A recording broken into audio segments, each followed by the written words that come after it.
one of the real limits of something like Facebook is there's a sense of bigger is better. And that's not always right with community. You're listening to Companies and Communities.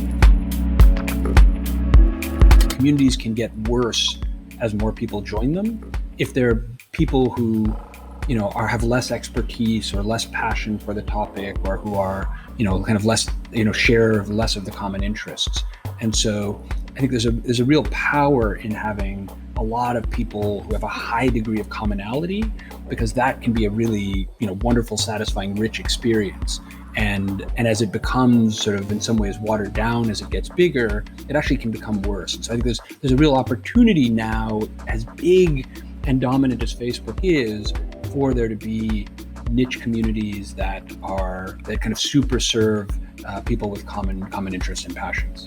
You've been studying community as a driving force almost your whole life. So what do you think are some of the similarities, and I think you just touched on that a little bit, between community building online and then offline?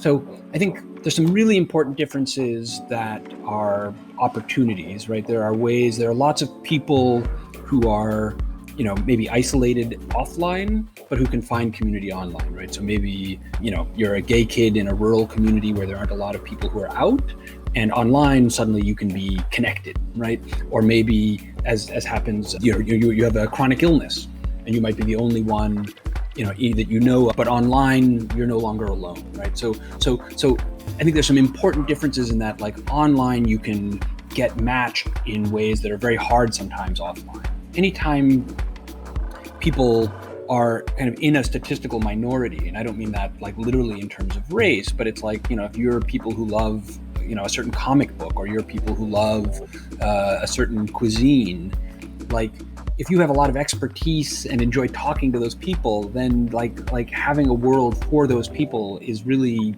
it's a better experience when everybody shares that same kind of common passion or history or culture.